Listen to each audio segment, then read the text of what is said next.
ક્યારેય વિચાર્યું છે કે આપણું ભવિષ્ય શું એ ફક્ત નસીબના ભરોસે છે કે પછી આપણી અંદર જ કોઈ એવી શક્તિ છુપાયેલી છે જે જીવનની આખી દિશા જ બદલી શકે? આજે આપણે બસ એ જ સમજવાના છીએ કે કેવી રીતે આપણી માન્યતાઓ, આપણા વિચારો, આપણી વાસ્તવિકતાનું નિર્માણ કરે છે. અને આ સવાલ આપણા બધાના મનમાં ક્યારેક ને ક્યારેક તો આવે જ છે. શું આપણે જીવનના પ્રવાહમાં બસ એમ જ તણાઈ જવાનું છે, એક પાંદડાની જેમ? કે પછી આપણે પોતે જ એ નાવના કપ્તાન બની શકીએ છીએ જે પ્રવાહની દિશા નક્કી કરે? ચાલો આ બે રસ્તાઓ વચ્ચેનો જે તફાવત છે ને એને જરા ઊંડાણથી સમજીએ. તો આ આખી વાતની શરૂઆત ક્યાંથી થાય છે ખબર છે? એ થાય છે એક એવી લાગણીથી જે કદાચ આપણે બધાએ ક્યારેક તો અનુભવી જ છે: અસંતોષની જાળ. આ એક એવી સ્થિતિ છે જ્યારે આપણને ખબર જ નથી પડતી કે આપણે ક્યાં જઈ રહ્યા છીએ. બધું જ ધૂંધળું લાગે છે અને જીવન જાણે દિશાહીન બની જાય છે. અને આ અસંતોષનું મૂળ ક્યાં છે ખબર છે? મોટા ભાગે એ છે સરખામણીની રમતમાં. આપણે સતત જોતા રહીએ છીએ, અરે એની પાસે તો કેટલી સારી કાર છે, એનું ઘર તો કેટલું મોટું છે. આ વિચારો એ આપણી ખુશીને ધીમે ધીમે કોતરી ખાય છે. કેમ? કારણ કે આપણે બીજાના માપદંડો પર જીવવાની કોશિશ કરી રહ્યા હોઈએ છીએ. અને જુઓ, જ્યારે આપણી પાસે પોતાના કોઈ ધ્યેય જ ના હોય ને ત્યારે બીજાની સફળતા આપણને ખૂંચે છે. એ જોવું અઘરું બની જાય છે. એટલે જ એ વ્યક્તિની મહેનતને સાવ અવગણીને આપણે એકદમ સહેલાઈથી કહી દઈએ છીએ, અરે એ તો ખાલી નસીબદાર છે.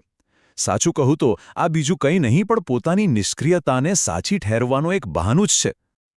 અને આ વાત છે ને એ બિલકુલ સાફ છે. જીવનમાં આપણને ફક્ત એક જ તક મળે છે, બસ એક જ.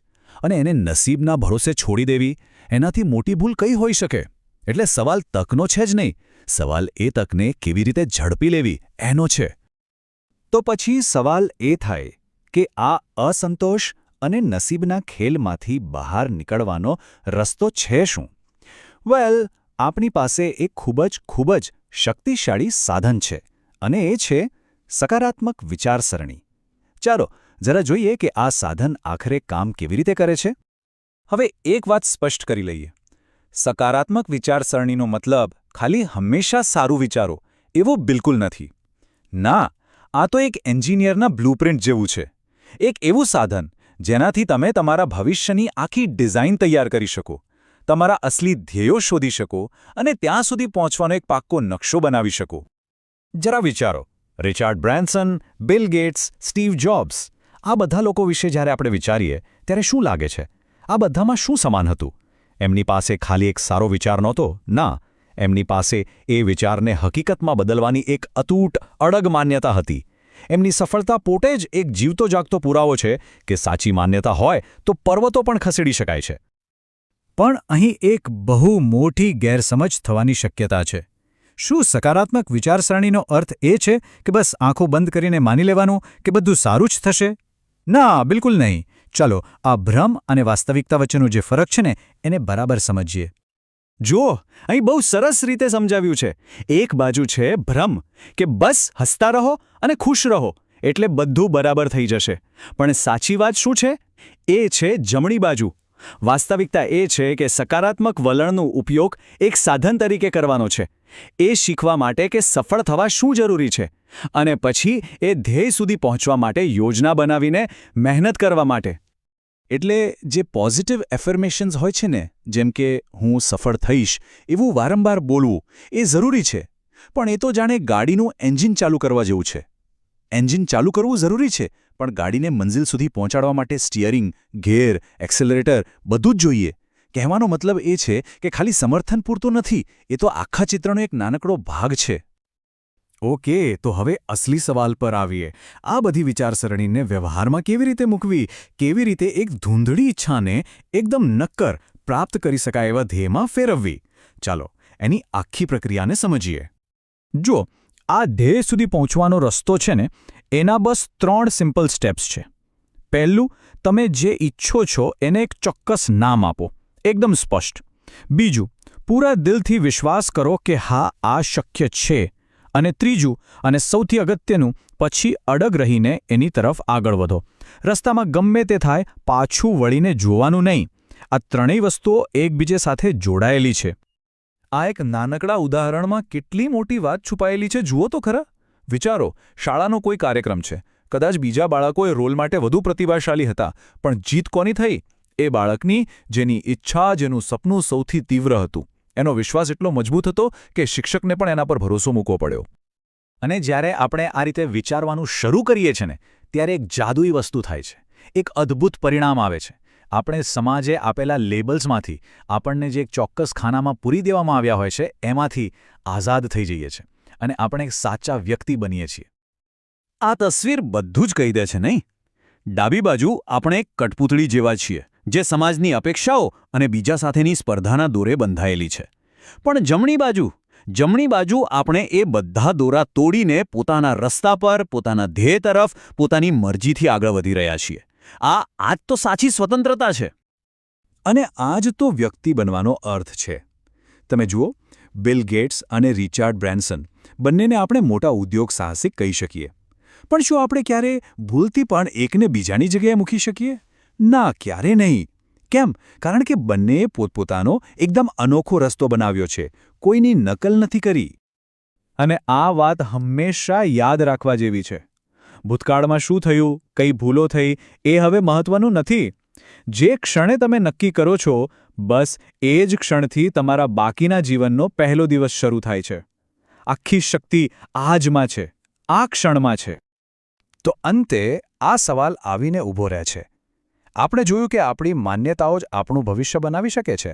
એ શક્તિ આપણી અંદર જ છે. તો હવે નિર્ણય લેવાનો છે કે આપણે કયા ભવિષ્યની રચના કરીશું. ક્યારેય એવું બન્યું છે કે કોઈક વ્યક્તિ હંમેશા ખુશ અને પોઝિટિવ દેખાય, જ્યારે અમુક લોકો નાની નાની વાતોમાં પણ નેગેટિવ થઈ જાય? આ બધો ખેલ છે માનસિકતાનો. તો આજે આપણે એ જ સમજવાના છીએ કે આ માઇન્ડસેટ પાછળનું વિજ્ઞાન શું છે અને કેવી રીતે આપણે નેગેટિવિટીના ચક્કરમાંથી બહાર આવી શકીએ. આ આખી વાત શરૂ થાય છે એક ખૂબ જ જાણીતા ઉદાહરણથી. એક કપ જે અડધો ભરેલો છે. અમુક લોકો કહેશે કે અરે, આ તો અડધો ખાલી છે, જ્યારે બીજા કહેશે, વાહ, આ તો અડધો ભરેલો છે. બસ આટલો જ ફરક છે. એક નજરિયો એવો છે જે જાણે પગમાં બાંધેલા પથ્થર જેવો છે, જે આપણને પાછળ ખેંચે છે, અને બીજો નજરિયો પાંખો જેવો છે, જે આગળ વધવાની હિંમત આપે છે. અને જુઓ, આ ખાલી કહેવાતી વાતો નથી. આની પાછળ સાયન્સ છે. તમે પ્લેસિબો ઇફેક્ટ વિશે સાંભળ્યું જ હશે, નહીં? એમાં એવું થાય કે લોકોને ખાંડની ગોળી આપીને એમ કહેવામાં આવે કે આ શક્તિશાળી દવા છે. અને નવાઈની વાત તો એ છે કે ઘણા લોકો સાજા પણ થઈ જાય છે. કેમ? કારણ કે એ લોકો માની લે છે કે આ દવા કામ કરશે. બસ આ જ છે આપણા મનની તાકાત. જેવું માનીએ એવું આપણું શરીર પણ રિએક્ટ કરવા લાગે છે. ઓકે, તો આજે આપણે શું શું જોવાના છીએ? પહેલાં તો એ સમજીશું કે માનસિકતા આટલી મહત્વની કેમ છે. પછી જોઈશું કે નેગેટિવિટીનું ચક્ર કેવી રીતે કામ કરે છે. અને પછી એમાંથી બહાર નીકળવા માટેના 4 સિમ્પલ સ્ટેપ્સ. પેટર્નને ઓળખો, વિચારોને બદલો, ફોકસ ક્યાં રાખવું તે શીખો, અને છેલ્લે પોઝિટિવિટીની પ્રેક્ટિસ કરો. ચાલો તો શરૂઆત કરીએ આપણા પહેલા મુદ્દાથી. માનસિકતા એટલે કે માઇન્ડસેટ. આ ફક્ત સારો કે ખરાબ મૂડ હોવાની વાત નથી, એનાથી ઘણું વધારે છે. એ તો એ વસ્તુ છે જે નક્કી કરે છે કે આપણા જીવનમાં આપણને કેવા પરિણામો મળશે. તો આ નેગેટિવ માઇન્ડસેટ એટલે શું? સમજો કે જાણે કોઈએ કાળા ચશ્મા પહેરી લીધા હોય. દુનિયાની બધી સારી વસ્તુઓ પણ એમને કાળી જ દેખાય. કોઈ એમની મદદ કરે તો પણ એમને શંકા થાય કે આનો પોતાનો શું ફાયદો હશે. કોઈ કામ હાથમાં લે તો પહેલાં જ વિચારી લે કે આ તો મારાથી નહીં જ થાય, અને નિષ્ફળતા મળે તો સીધો દોષ કોનો? નસીબનો. અને આ જ માનસિકતા છે ને, એ એક એવા ચક્કરમાં ફસાવી દે છે જેમાંથી બહાર નીકળવું મુશ્કેલ બની જાય છે. ચાલો જોઈએ કે આ નેગેટિવિટીનું ચક્ર કામ કેવી રીતે કરે છે. આ કેટલાક કોમન બહાના છે જે આપણે સાંભળતા હોઈએ છીએ. હું જીતી ન શક્યો કારણ કે સામેવાળો ચીટિંગ કરતો હતો, અથવા મને નોકરી નથી મળતી કારણ કે બીજા લોકો લાગવગ વાપરે છે. ખરું ને? આ બધા કારણો નથી, ફક્ત બહાના છે. દોષનો ટોપલો બીજા પર ઢોળી દેવાનો સૌથી સહેલો રસ્તો. પણ આનાથી થાય શું? આપણે ક્યારેય શીખતા જ નથી. આપણે પોતાની ભૂલ સ્વીકારીને એને સુધારવાનો પ્રયત્ન જ નથી કરતા. અને આ જ સૌથી મોટો પ્રોબ્લેમ છે. જે ક્ષણે આપણે પરિસ્થિતિ કે બીજા લોકોને દોષ આપવાનું શરૂ કરીએ છીએ, એ જ ક્ષણે આપણે પોતાની શક્તિ ગુમાવી દઈએ છીએ. આપણે એ ભૂલી જઈએ છીએ કે ભલે તોફાન આવે, પણ આપણા જીવનની નાવનો સ્ટિયરિંગ તો આપણા જ હાથમાં છે. આપણે પવનની દિશા નથી બદલી શકતા, પણ આપણે આપણા સળને તો એડજસ્ટ કરી જ શકીએ છીએ ને. પણ સારી વાત એ છે કે આ ચક્રને તોડી શકાય છે. એના માટે એકદમ સિમ્પલ 4 સ્ટેપનું ફ્રેમવર્ક છે. પહેલું, સ્વીકારો. બીજું, તમારા વિચારોને નવી રીતે લખો. ત્રીજું, તમારું ફોકસ બદલો. અને ચોથું, પ્રેક્ટિસ કરતા રહો. તો ચાલો શરૂ કરીએ પહેલાં અને સૌથી અગત્યના પગલાંથી. આ એકદમ પાયાની વાત છે. જો આ સ્ટેપ બરાબર ન થયો તો આગળની બધી મહેનત પાણીમાં જશે. તો ઉપાયનો પહેલો ભાગ બહુ જ સરળ છે. બસ એ ઓળખવાનું છે અને સ્વીકારવાનું છે કે આપણી પ્રતિક્રિયાઓ મોટાભાગે નકારાત્મક હોય છે. આ થોડું અઘરું છે કારણ કે કોઈને પોતાની ભૂલ સ્વીકારવી ગમતી નથી. પણ જ્યાં સુધી આપણે એ નહીં માનીએ કે પ્રોબ્લેમ બહાર નહીં પણ આપણી અંદર છે, ત્યાં સુધી કોઈ બદલાવ નહીં આવે. આ જ પરિવર્તનની સાચી શરૂઆત છે. ઓકે, તો હવે આપણે પેટર્ન ઓળખી લીધી છે. હવે શું? હવે વારો છે એ જૂના વિચારોને પડકારવાનો અને એની જગ્યાએ નવા સકારાત્મક વિચારોને ગોઠવવાનો. આના માટે એક બહુ જ સરસ ટેકનિક છે. એક ડાયરી બનાવવાની. જ્યારે પણ મનમાં કોઈ નેગેટિવ વિચાર આવે, જેમ કે હું ડ્રાઇવિંગ ટેસ્ટમાં ફેલ થઈ ગયો, તો એને ડાયરીમાં લખો, પણ એની સામે જ એક પોઝિટિવ રિસ્પોન્સ પણ લખો. જેમ કે કોઈ વાંધો નહીં, આગલી વખત વધુ અનુભવ સાથે જઈશ અને ચોક્કસ પાસ થઈશ. આ રીતે આપણે આપણા મગજને રીટ્રેન કરી રહ્યા છીએ. એને નકારાત્મકતામાંથી બહાર નીકળીને સકારાત્મક રીતે વિચારતા શીખવી રહ્યા છીએ. હવે જે વાત કરવા જઈ રહ્યા છીએ ને એ બહુ જ રસપ્રદ છે. આ આપણા ધ્યાનની લડાઈ વિશે છે. આપણું ફોકસ ક્યાં રહે છે એના પર બધો આધાર છે. આને સમજવા માટે ગ્રીઝલી રીંછની વાત કરીએ. વિચારો કે તમે જંગલમાં મસ્ત મજાની બેરીઝ તોડી રહ્યા છો અને અચાનક સામે એક મોટું રીંછ આવી જાય. હવે શું થશે? શું તમે બેરીઝ પર ધ્યાન આપશો? ના, તમારું બધું જ ધ્યાન એ રીંછ પર જતું રહેશે. બસ આ જ રીતે એક મોટો નકારાત્મક વિચાર આપણા મગજમાં આવે છે. એ એક રીંછ જેવો છે. એ આપણું બધું ધ્યાન ખેંચી લે છે અને આસપાસની બધી સારી વસ્તુઓ આપણને દેખાતી જ બંધ થઈ જાય છે. ચાલો આનું એક બીજું ઉદાહરણ જોઈએ. એક વ્યક્તિ રેસ્ટોરન્ટમાં જમવા જાય છે, પણ એના મગજમાં એક જ રીંછ બેઠો છે. મને કોઈ છેતરશે તો નહીં ને? મારું સ્ટીક નાનું તો નહીં હોય ને? બસ એ આ જ વિચારમાં ખોવાયેલો રહે છે. એ રસોઈયા પર બૂમો પાડે છે, તમાશો કરે છે. પરિણામ? એ પોતે તો જમવાનો આનંદ નથી લઈ શકતો, પણ સાથે આવેલા લોકોનો મૂડ પણ ખરાબ કરી દે છે. હવે એ જ રેસ્ટોરન્ટમાં એ જ ટેબલ પર એક બીજી વ્યક્તિ છે. એ વ્યક્તિ શું કરે છે? એ ખાવાની સુગંધ માણે છે, સ્વાદનો આનંદ લે છે, સાથે આવેલા લોકો સાથે હસી મજાક કરે છે. એણે શું કર્યું? એણે પોતાના મગજમાં રહેલા રીંછને સાઈડમાં મૂકી દીધો અને સારી બાબતો પર ધ્યાન આપ્યું. પરિણામ? એનો દિવસ બની ગયો. એ ખુશ થઈને ઘરે જાય છે. અને આ બંને ઉદાહરણો આપણને એક જ વાત શીખવે છે. જીવનમાં તમે જે વસ્તુ પર ફોકસ કરશો એ જ વસ્તુ તમને વધારે ને વધારે મળશે. પરિસ્થિતિ શું છે એ મહત્વનું નથી. મહત્વનું એ છે કે આપણે એ પરિસ્થિતિમાં કઈ બાબત પર ધ્યાન આપવાનું પસંદ કરીએ છીએ. અને હવે આવે છે છેલ્લું અને સૌથી મહત્વનું પગલું. આ નવી વિચારસરણીને એક દિવસ માટે નહીં, પણ હંમેશા માટે પોતાની આદત બનાવવી. ખબર છે, પોઝિટિવિટી પણ એક મસલ જેવી છે. જેમ જીમમાં જઈને કસરત કરવાથી મસલ્સ બને છે, એમ જ રોજ પ્રેક્ટિસ કરવાથી પોઝિટિવિટીનું મસલ પણ મજબૂત બને છે. તો આ પ્રેક્ટિસ કેવી રીતે કરવાની? દરેક નાની મોટી બાબતમાં પોઝિટિવ સાઇડ શોધવાની કોશિશ કરો. જેમ કે કોઈને કાર વેચવી પડી તો દુઃખી થવાને બદલે વિચારો કે ચાલ હવે આનાથી પણ સારી કાર આવશે. રસ્તામાં ગાડી બગડી ગઈ તો ગુસ્સે થવાને બદલે વિચારો કે ચાલો આજે ચાલવાનો મોકો મળ્યો. કોઈ મિત્ર દૂર જતો રહે તો એના દુઃખમાં એ વાતની ખુશી શોધો કે એમના જેવો સારો મિત્ર જીવનમાં હતો. આ જ રીતે ધીરે ધીરે આપણી વિચારવાની રીત બદલાય છે. ટૂંકમાં આખી વાતનો સાર એ જ છે કે તમારું ફોકસ જ તમારું પરિણામ નક્કી કરે છે. જો આપણે ફક્ત નકારાત્મક બાબતો પર જ ધ્યાન આપતા રહીશું તો આપણે આપણી પોતાની તકોના દરવાજા બંધ કરી દઈશું. જે ક્ષણે આપણે બંધ દરવાજા સામે જોવાનું બંધ કરીશું, આપણને દેખાશે કે આપણી આસપાસ બીજા કેટલાય નવા અને સારા દરવાજા ખુલી રહ્યા છે. તો આજના આ વિશ્લેષણના અંતમાં એક સવાલ વિચારવા જેવો છે. એવો કયો રીંછ છે જે આજે તમારા દૃષ્ટિકોણને બગાડી રહ્યો છે? એવો કયો એક નકારાત્મક વિચાર છે જે તમારું બધું ધ્યાન ખાઈ રહ્યો છે? જરા વિચારો, એને ઓળખો, એને પડકારો અને પછી જુઓ કે તમારી આસપાસ કેટલી બધી સારી બાબતો છે જે તમે અત્યાર સુધી જોઈ જ નહોતા. ક્યારે એવો વિચાર આવ્યો છે કે અમુક લોકો કેવી રીતે પોતાના મોટામાં મોટા સપનાને પણ સાકાર કરી લે છે, જ્યારે બીજાઓ બસ વિચારતા જ રહી જાય છે? ડ્રીમ બ્લુપ્રિન્ટ નામના પુસ્તક મુજબ આનો જવાબ એક નક્કર પ્લાનમાં છુપાયેલો છે. તો ચાલો આજે આપણે એ જ પ્લાનના રહસ્યોની દુનિયામાં ડૂબકી મારીએ. આજ એ મૂળ વાત છે જેની આજે આપણે ચર્ચા કરવાના છીએ.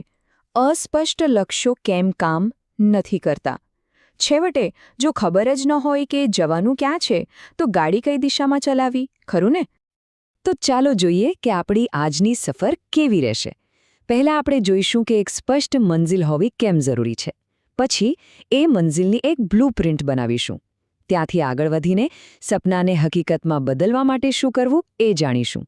રસ્તામાં આવતી મુશ્કેલીઓનો સામનો કેવી રીતે કરવો, અને છેલ્લે જ્યારે જીવન બદલાય ત્યારે સપનાને કેવી રીતે બદલવા. ચાલો શરૂ કરીએ. સારું, તો ચાલો શરૂ કરીએ આપણા પહેલા અને સૌથી અગત્યના મુદ્દાથી. જુઓ, કોઈ પણ મોટી ઇમારત બનાવતા પહેલા એનો પાયો મજબૂત હોવો જોઈએ. બસ સપનાની દુનિયામાં એ પાયો છે એકદમ સ્પષ્ટ અને ચોક્કસ લક્ષ્ય. આને સમજવા માટે પુસ્તકમાં એક મસ્ત ઉદાહરણ આપ્યું છે. વિચારો કે તમે ગાડી લઈને નીકળ્યા છો. પેટ્રોલ ફૂલ છે, રસ્તાઓ ખુલ્લા છે, પણ જવાનું ક્યાં છે એ જ ખબર નથી. તો શું થશે? બસ ગોળ ગોળ ફર્યા કરશો, ખરું ને? સમય અને પેટ્રોલ બંને બગડશે. ખરી પ્રગતિ ત્યારે જ થાય જ્યારે ખબર હોય કે નકશા પર ક્યાં પહોંચવું છે. જુઓ, આ જ તો ફરક છે. એક બાજુ છે એક અસ્પષ્ટ ઈચ્છા, મારે અમીર બનવું છે, બસ હવામાં છોડેલી વાત. પણ બીજી બાજુ જુઓ, એકદમ સ્પષ્ટ ચિત્ર, મારે ઇટાલીમાં દ્રાક્ષના બગીચા સાથેનો વિલા ખરીદવો છે. આ સાંભળતા જ મગજમાં એક તસવીર બને છે, ખરું ને? એક એવી તસવીર જે તમને કામ કરવા માટે પ્રેરણા આપે. હવે જ્યારે લક્ષ્ય આટલું સ્પષ્ટ હોય ને, ત્યારે ગજબની વાત થાય છે. કેટલાક લોકો એને આકર્ષણનો નિયમ કહે છે, પણ એની પાછળ એક વિજ્ઞાન છે. આપણું મગજ છે ને, એક ફિલ્ટરની જેમ કામ કરવાનું શરૂ કરી દે છે. અચાનક એ જ લોકો, એ જ તકો, એ જ માહિતી જે પહેલાં પણ આસપાસ હતી એ હવે દેખાવા લાગે છે. કેમ? કારણ કે હવે એ આપણા લક્ષ્ય સાથે જોડાયેલી છે. બસ આપણું વિઝન એક ચુંબક જેવું બની જાય છે. સારું, તો એ તો સમજાઈ ગયું કે લક્ષ્ય સ્પષ્ટ હોવું જોઈએ. પણ સવાલ એ છે કે એ સ્પષ્ટતા લાવવી કેવી રીતે? બસ હવે આપણે એ જ શીખવાના છીએ. આ વિભાગમાં આપણે જોઈશું કે આપણી આશાઓને એક નક્કર બ્લુપ્રિન્ટમાં કેવી રીતે ફેરવવી. આ બ્લુપ્રિન્ટ બનાવવા માટે 4 બહુ જ સરળ પણ અસરકારક સ્ટેપ્સ છે. સૌથી પહેલું, એને લખી નાખો. જેવો તમે એને કાગળ પર ઉતારો છો એ વિચારને એક આકાર મળે છે. બીજું, એને જુઓ. આંખો બંધ કરીને કલ્પના કરો કે સાચે જ થઈ રહ્યું છે. ત્રીજું, એમાં સંવેદનાઓ ઉમેરો. એ દૃશ્યમાં કેવા રંગો છે, કેવી સુગંધ આવે છે, કેવો અવાજ સંભળાય છે. અને ચોથું અને સૌથી અગત્યનું, એને અનુભવો. એ સફળતાની જે ખુશી છે, જે ગર્વ છે, એને પૂરેપૂરો મહેસૂસ કરો. અને આ જ સૌથી મહત્વની વાત છે. આને વિઝ્યુઅલાઇઝેશન કહેવાય. અને ખાલી દિવસમાં સપના જોવા જેવું નથી. આ તો ભવિષ્ય માટે જાણે યાદો બનાવવાની એક કવાયત છે. અને મજાની વાત તો એ છે કે આપણું મગજ છે ને, એકદમ સાચી ઘટના અને બહુ જ વિગતવાર કલ્પના વચ્ચેનો ભેદ પારખી નથી શકતો. એટલે આપણે આપણા મગજને સફળતા માટે ટ્રેન કરી રહ્યા છીએ. આ વાતને સાબિત કરતો એક જોરદાર કિસ્સો પુસ્તકમાં છે. એક મહિલા હતી, એણે લોટરી જીતવાની કલ્પના કરી. પણ એમ જ નહીં, એણે એક ચોક્કસ રકમ જીતવાની કલ્પના કરી. એણે એ રકમ એક કાગળ પર લખી અને રોજ રાત્રે પોતાના ઓશિકા નીચે મૂકીને સૂઈ જતી. હવે જાણો છો શું થયું? જ્યારે એ ખરેખર લોટરી જીતી ત્યારે એને મળેલી રકમ બિલકુલ એ જ હતી જે એણે કાગળ પર લખી હતી. આ છે વિઝ્યુઅલાઇઝેશનની તાકાત. ઓકે, તો આપણી પાસે એકદમ ક્લિયર વિઝન છે, બ્લુપ્રિન્ટ પણ તૈયાર છે. પણ હવે સમય છે એક્શન લેવાનો, કારણ કે ખાલી વિચારવાથી કશું નથી થતું. સપનાને પાંખો કલ્પના આપે, પણ ઉડવા માટે તો કામ કરવું જ પડે. વિઝન ક્લિયર થાય એટલે તરત જ નાના પગલાં લેવાનું શરૂ કરી દેવું જોઈએ. જેમ કે કોઈ એવા મિત્ર કે પાર્ટનર સાથે વાત કરો જેના પર ભરોસો હોય. થોડા પૈસા બચાવવાનું શરૂ કરો. તમારા સપનાને લગતી કોઈ નવી સ્કિલ શીખો.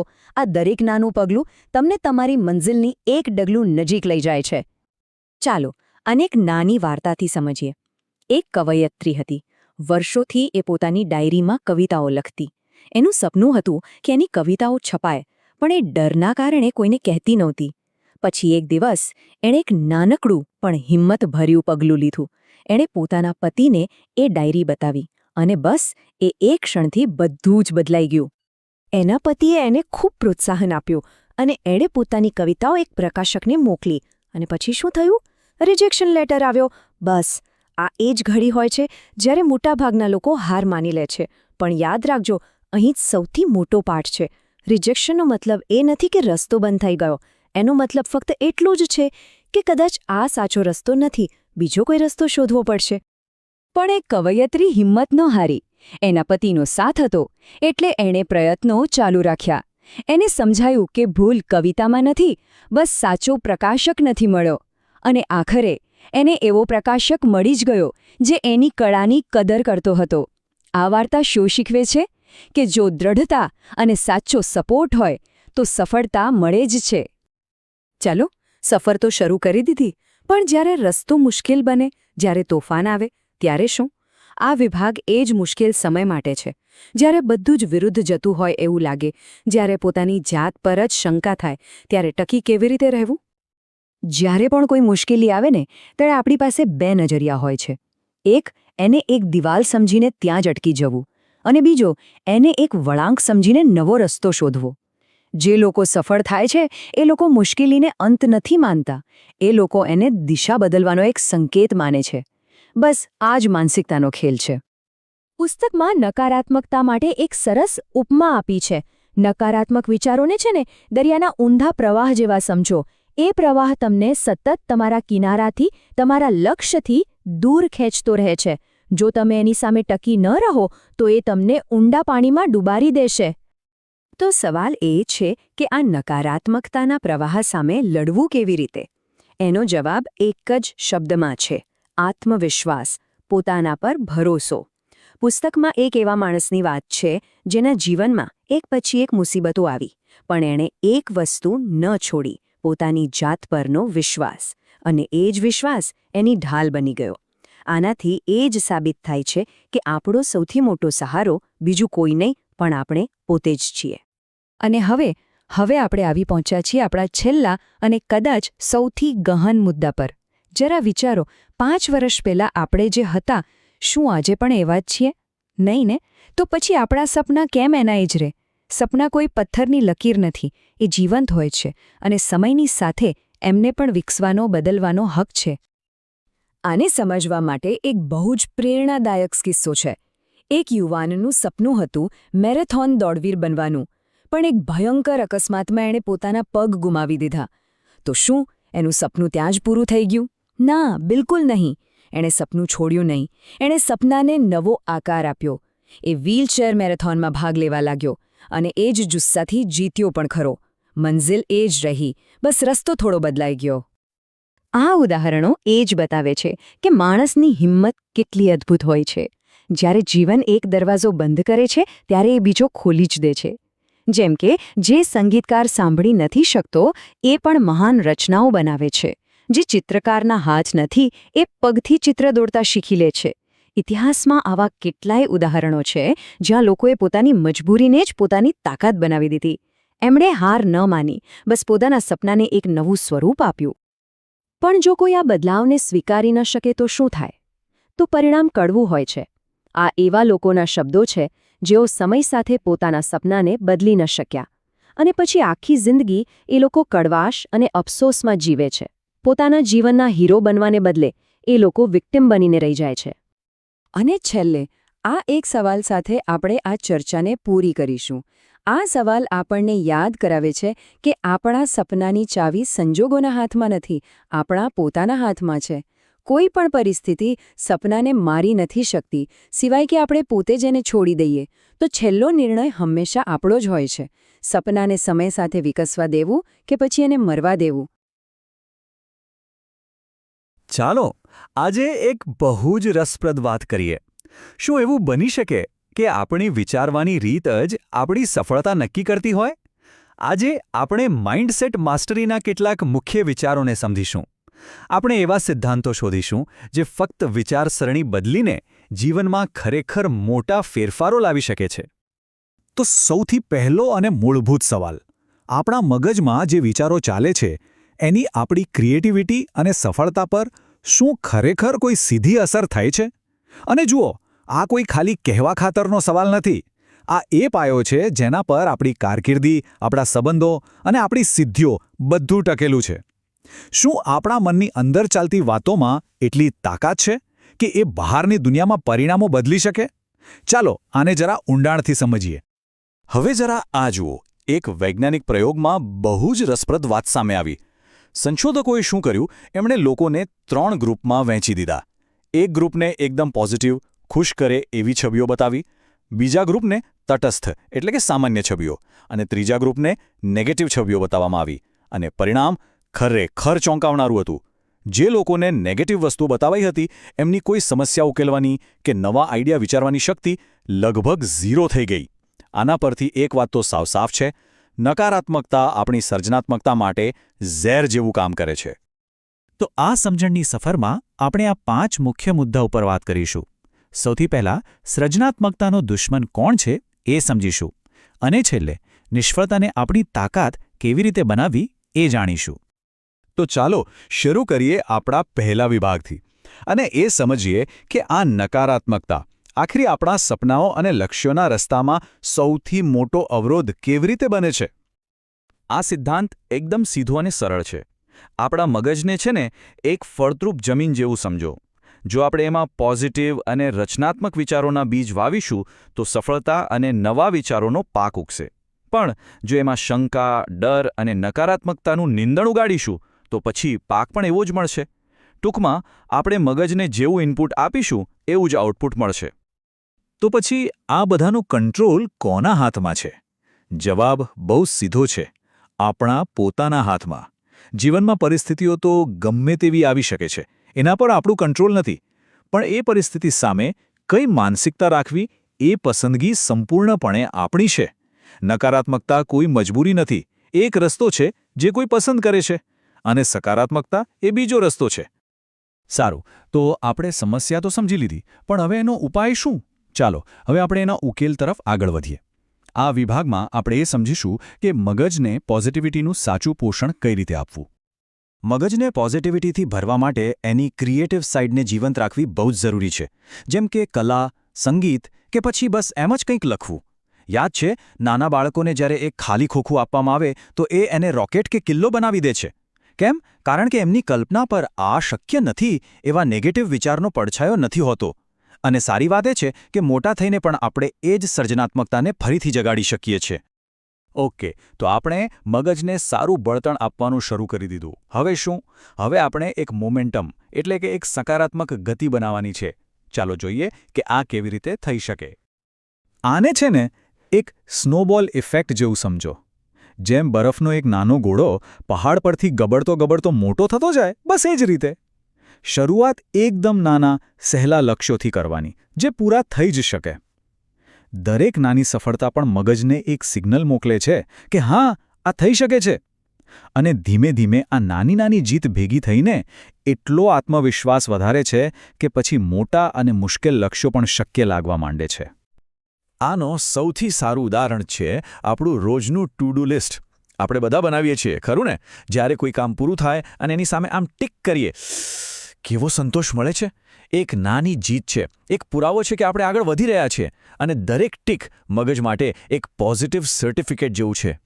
જુઓ, સારી વસ્તુઓ ઉમેરવી એ તો જરૂરી છે જ, પણ સાથે સાથે અંદર જે કચરો છે એને બહાર કાઢવો પણ એટલો જરૂરી છે.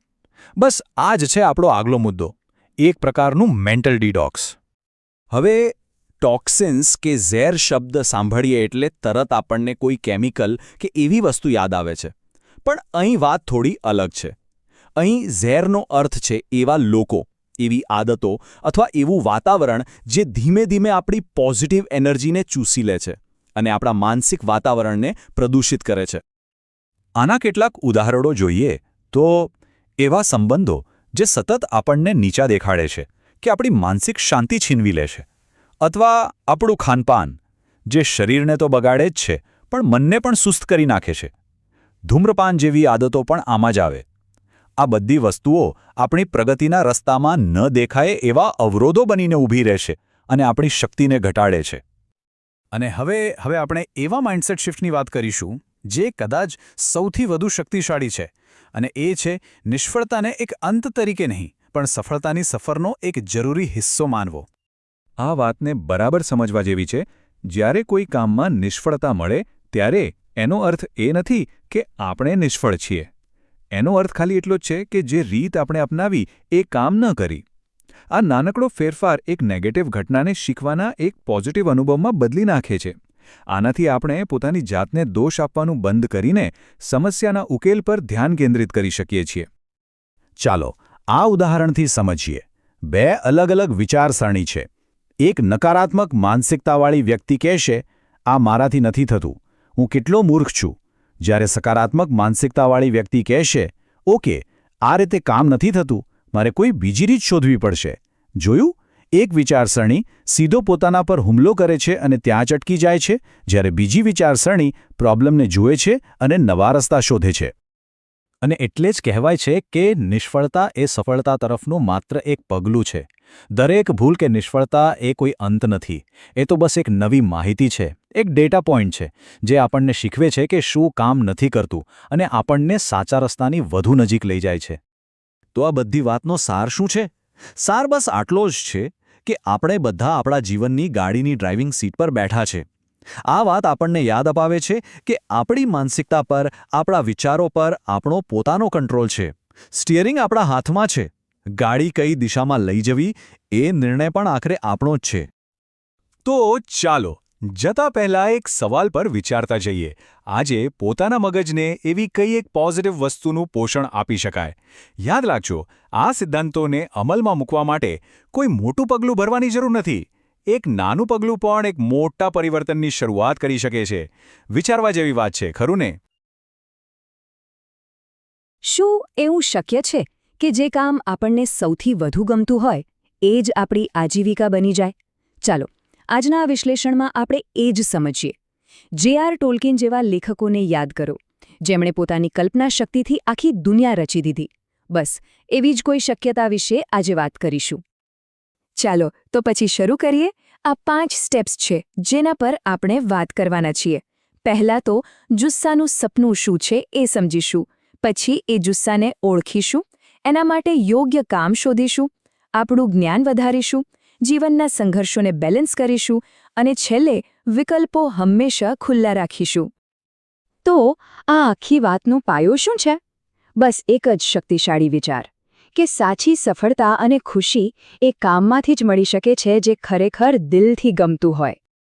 જરા વિચારો, જે રોલિંગ્સ કે પછી જે.આર. ટોલ્કીન જેવા લોકો વિશે. આ લોકોએ શું કર્યું? એમણે પોતાની કલ્પનામાંથી, જે વાર્તાઓ કહેવાનો એમને શોખ હતો, એમાંથી કરોડો રૂપિયા કમાયા. આ વાત જ સાબિત કરે છે કે જુસ્સાને કામમાં બદલવું એ માત્ર સપનું નથી, એ હકીકત બની શકે છે. તો હવે આવે છે સૌથી પહેલું અને સૌથી અગત્યનું પગલું. એ છે એ સમજવું કે કોઈ વસ્તુ ગમવી અને કોઈ વસ્તુ માટે જુસ્સો હોવો, આ બેમાં જમીન આસમાનનો ફરક છે.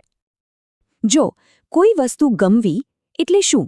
એક સામાન્ય શોખ જેવું છે. થોડો સમય ગમે, પછી કદાચ ન પણ ગમે. પણ જુસ્સો એ તો એવી વસ્તુ છે જે રોમાંચ જગાવે, જેનાથી બીજાના જીવનમાં પણ કંઈક સકારાત્મક ફેરફાર લાવી શકાય. એક એવો અનુભવ છે જેની સાથે આપણે ઊંડાણથી જોડાઈ જઈએ છીએ.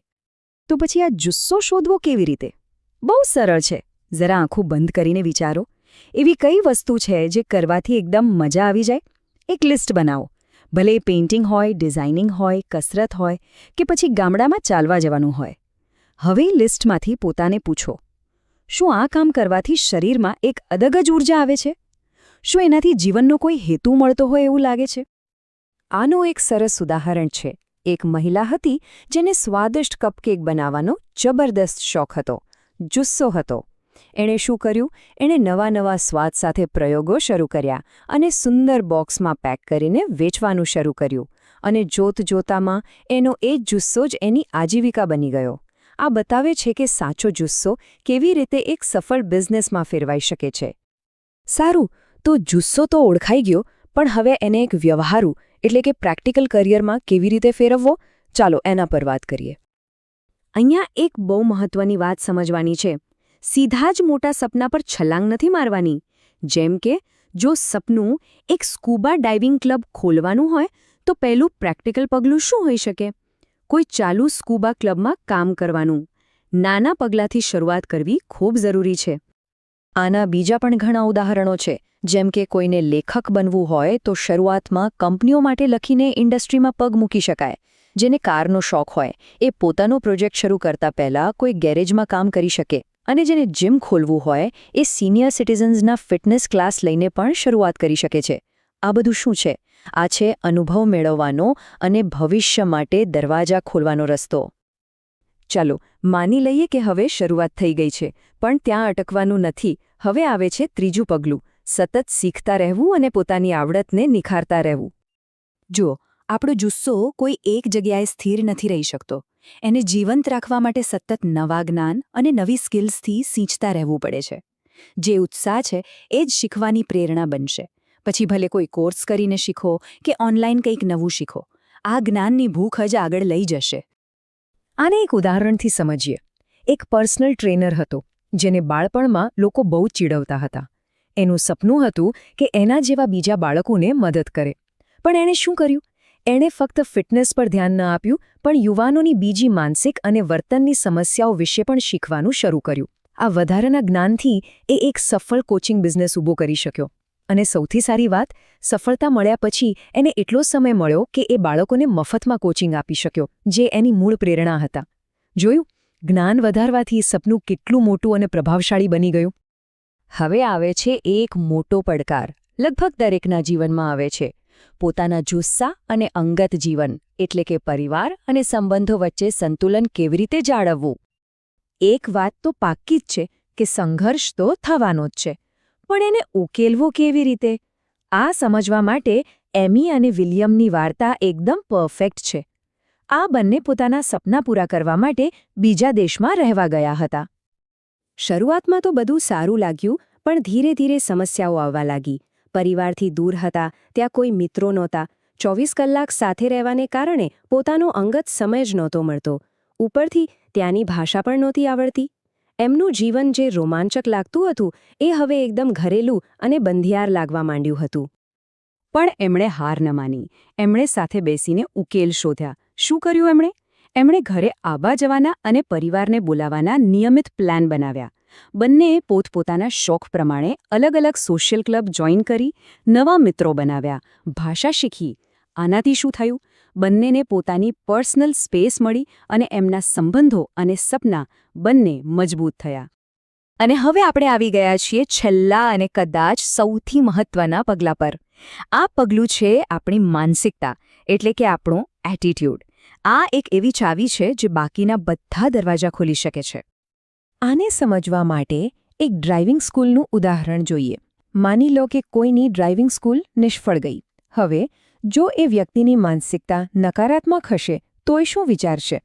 આ અશક્ય છે, બહુ બધી સ્કૂલો છે, મારું સપનું પૂરું થઈ ગયું, અને એ હાર માની લેશે. પણ જો એની માનસિકતા સકારાત્મક હશે તો એ વિચારશે, ભલે સ્કૂલ ન ચાલી, ડ્રાઇવિંગની બીજી કઈ નોકરીઓ છે. શું હું લગ્નમાં ગાડી ચલાવી શકું, શોફર બની શકું? જોયું? સકારાત્મક વિચારસરણી હંમેશા નવા રસ્તાઓ શોધે છે. આવી જ એક વાર્તા છે એક આઈસ સ્કેટરની. એને એક દિવસ એક નાનકડી જાહેરાત દેખાઈ, બાળકોને સ્કેટિંગ શીખવવા માટે. એણે એ કામ સ્વીકારી લીધું અને એને ખબર પડી કે એને બાળકોને શીખવવામાં ધાર્યા કરતાં પણ વધુ આનંદ અને જુસ્સો મળી રહ્યો છે. આજે બીજા લોકોને આઈસ સ્કેટિંગ શીખવીને એમના સપના પૂરા કરવામાં મદદ કરે છે. એક અલગ રસ્તો અપનાવવાથી એને એક વધુ સારું સપનું મળી ગયું. તો આખી વાતનો સાર એ જ છે, સકારાત્મકતા અને લવચિકતા એવા દરવાજા ખોલે છે જેને નકારાત્મક અને જડ માનસિકતા કાયમ માટે બંધ કરી દે છે. આપણો એટીટ્યૂડ જ આપણી તકો નક્કી કરે છે. તો આ હતા એ 5 પગલાં. એને અનુસરીને અને ખુલ્લું મન રાખીને કોઈ પણ વ્યક્તિ પોતાના મનગમતા કામની આસપાસ એક સુંદર જીવન બનાવી શકે છે.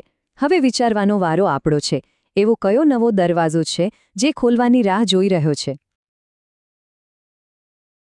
આજે આપણે એક એવા શબ્દની વાત કરવાના છે જે સાંભળતા જ આપણને ગમતું નથી. એ શબ્દ છે નિષ્ફળતા, અને એની સાથે જ આવે છે અસ્વીકાર. પણ શું એવું બની શકે કે આ બંને વસ્તુઓ જેને આપણે ટાળવા માંગીએ છીએ એ જ ખરેખર સફળતાની ચાવી હોય? ચાલો આજે આખી વાતને એક નવા જ દૃષ્ટિકોણથી સમજીએ. નિષ્ફળતા, આ શબ્દ સાંભળીને કેવું લાગે છે? જાણે બધું પતી ગયું, ખરું ને? મનમાં એકદમ ડર બેસી જાય છે. અને આમાં કશું ખોટું નથી હો. આ લાગણી બહુ જ સામાન્ય છે, આપણા બધા સાથે આવું થાય છે. પણ સવાલ એ છે કે આ ડર આવે છે ક્યાંથી? અને શું ખરેખર નિષ્ફળતા એ જ અંત છે? આજે આપણે આ જ સવાલોના જવાબ શોધવાના છીએ. જો આપણને નાનપણથી શું શીખવવામાં આવે છે? એકદમ સેફ રસ્તો પકડવાનો. સારા માર્ક્સ લાવો, પછી એક સારી નોકરી શોધી લો, બસ લાઈફ સેટ. આ એકદમ નક્કી કરેલી ફોર્મ્યુલા છે.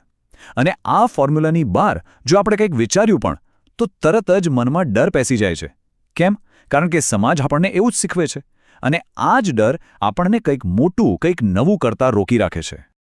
તો આજે આપણે આખી વાતને 4 ભાગમાં સમજીશું. સૌથી પહેલા આપણે એ જાણીશું કે આ અજાણ્યા રસ્તાઓનો ડર લાગે છે કેમ. પછી આપણે વાત કરીશું અસ્વીકારની, કે એ ખરેખર છે શું.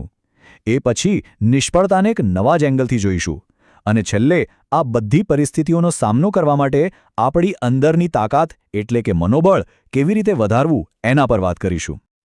તો ચાલો શરૂઆત કરીએ પહેલા મુદ્દાથી, અજાણ્યાનો ભય. આપણી આજુબાજુ જુઓ, હંમેશા એવા લોકોના વખાણ થાય છે જે એકદમ સીધા પરંપરાગત રસ્તે ચાલતા હોય. એટલે સ્વાભાવિક છે કે જ્યારે પણ આપણે એ રસ્તા પરથી હટીને કંઈક અલગ કરવાનું વિચારીએ એટલે તરત જ પેલો ડર આવીને ઊભો રહી જાય છે. જો નિષ્ફળ ગયા તો અહીંયા 2 રસ્તાઓ છે. એક છે સેફ રોડ, એકદમ સીધો સરળ, જ્યાં સમાજે બનાવેલા નિયમો પ્રમાણે ચાલવાનું. અહીં જોખમ નથી, પણ સાચું કહું તો કોઈ મોટી સફળતા કે વિકાસ પણ નથી. અને બીજો રસ્તો છે અજાણ્યો, જે ડરામણો છે, પડકારોથી ભરેલો છે. પણ આ જે રસ્તો છે જે આપણી અંદર છુપાયેલી અસલી તાકાતને બહાર લાવે છે, જે આપણને એવી સફળતા અપાવી શકે છે જેની આપણે કલ્પના પણ ન કરી હોય. હવે પસંદગી આપણે કરવાની છે. ચાલો હવે વાત કરીએ અસ્વીકારની, એટલે કે રિજેક્શન. જ્યારે કોઈ આપણને ના પાડે ત્યારે દિલમાં કેવો ચચરાટ થાય છે નહીં? બહુ ખરાબ લાગે છે. પણ જરા ઊભા રહો અને વિચારો, શું એ ના એ ખરેખર અંત છે? કે પછી એ એક ઈશારો છે? એક સંકેત કે દોસ્ત, કદાચ તું ખોટા રસ્તે છે, રસ્તો બદલી નાખ. અસ્વીકાર ખરેખર તો એક નવી દિશા બતાવી શકે છે. આ વાતને સમજવા માટે એક બહુ સરસ ઉદાહરણ છે. એક કવયિત્રીની વાર્તા છે. એમણે પોતાની એકદમ સરસ કવિતા એક સ્પર્ધામાં મોકલી. અને શું થયું ખબર છે? રિજેક્ટ થઈ ગઈ. પણ એ નિરાશ ન થયા, કારણ કે એ અસ્વીકારે એમને કંઈક એવું શીખવ્યું જેણે એમની આખી લેખન યાત્રા જ બદલી નાખી. જુઓ, તેણી જે શીખી તેનાથી તે ખૂબ જ આશ્ચર્યચકિત થઈ ગઈ. આ વાક્યમાં જ બધો સાર છે. એવું તો શું શીખવા મળ્યું એમને કે આટલું બધું આશ્ચર્ય થયું? ચાલો જોઈએ કે આખરે વાત શું હતી. તો વાત એમ હતી, કવયિત્રીને એમ જ હતું કે મારી કવિતા તો એકદમ પરફેક્ટ છે. પણ અસ્વીકારનું કારણ કવિતાની ગુણવત્તા નહોતી. કારણ હતું ફોર્મેટ. સ્પર્ધાના જે નિયમો હતા, જે ચોક્કસ ફોર્મેટ હતું, એમની કવિતા એમાં બંધ બેસતી નહોતી. વિચાર કરો, કેટલી નાની ટેકનિકલ ભૂલ, પણ એના લીધે જ એમને ના સાંભળવી પડી. અને આજ તો આખી વાતનો પોઈન્ટ છે. એ રિજેક્શન એમની કળા પર કોઈ સવાલ નહોતો. એ તો બસ એક નાની ભૂલ તરફ ધ્યાન દોરી રહ્યું હતું. અને આ અનુભવ પછી શું થયું? એ એક વધુ સારા અને વધુ સજાગ લેખક બન્યા. એટલે કે જે અસ્વીકાર એક દુઃખ જેવો લાગતો હતો, એ તો એમના માટે એક આશીર્વાદ બની ગયો. તો પછી જ્યારે અસ્વીકારનો સામનો કરવો પડે ત્યારે શું કરવું? અહીં 3 સિમ્પલ સ્ટેપ્સ છે. પહેલું, એવું વિચારો કે એક દરવાજો બંધ થયો તો બીજો ખુલશે. એને એક તક તરીકે જુઓ. બીજું, શાંતિથી વિચારો કે ભૂલ ક્યાં થઈ અને હવે પછી શું અલગ કરી શકાય. અને ત્રીજું અને સૌથી અગત્યનું, હિંમત ન હારવી. નાના બાળકને ચાલતા શીખતા જોયું છે? કેટલી વાર પડે છે, પણ પાછું ઊભું થઈને ચાલવા માંડે છે. બસ એવું જ કરવાનું છે. કારણ કે અસલી નિષ્ફળતા પ્રયાસ છોડી દેવામાં છે, પડવામાં નહીં. ચાલો હવે આવીએ નિષ્ફળતા પર. એક વાત સમજી લઈએ, નિષ્ફળતા એ કોઈ વ્યક્તિ પર લાગેલું લેબલ નથી. એ તો બસ એક ઘટના છે, એક અનુભવ. એ કોઈ સજા નથી, પણ એક પાઠ છે, જે આપણને કંઈક નવું શીખવવા માટે જ આવે છે. ચાલો આ વિચારને જરા વધુ ઊંડાણમાં જઈને જોઈએ. જરા કલ્પના કરો, એક કલાકાર છે જેણે મહિનાઓ સુધી મહેનત કરીને એક જબરદસ્ત પેઇન્ટિંગ બનાવ્યું, અને એને એક મોટી આર્ટ ગેલેરીમાં લઈ જાય છે. અને ત્યાંથી જવાબ મળે છે, માફ કરજો, અત્યારે અમે જે શોધી રહ્યા છીએ એ આ નથી. કેવું લાગે એ સમય? દુઃખ થાય, ગુસ્સો આવે, બધું જ થાય. આ એકદમ સામાન્ય વાત છે. પણ એક મિનિટ, શું આને નિષ્ફળતા કહેવાય? જરા ઊંડાણથી વિચારો.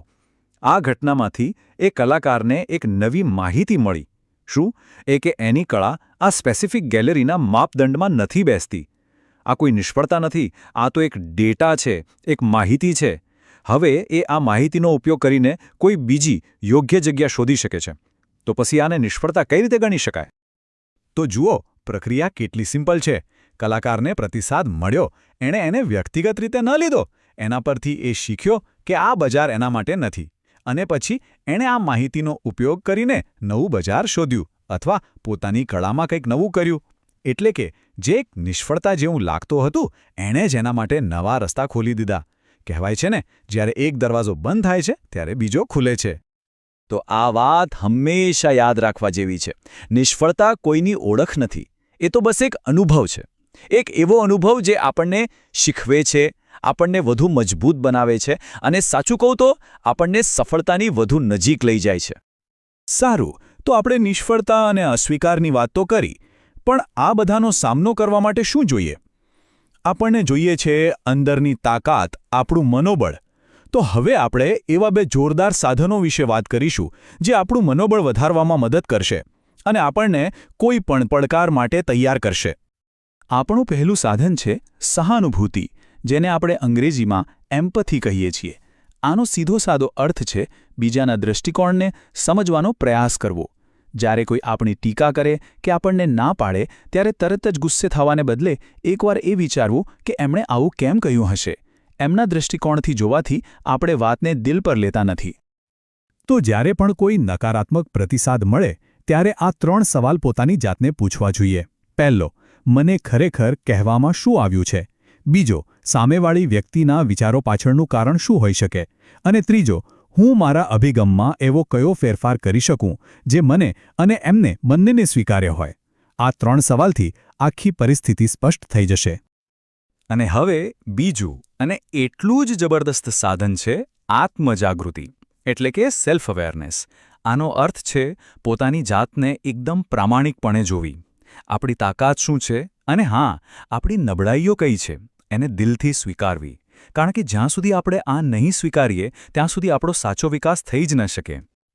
અને હા, એક વાત સ્પષ્ટ કરી દો, આત્મજાગૃતિનો મતલબ પોતાની જાતને કોસવાનો નથી. બિલકુલ નહીં.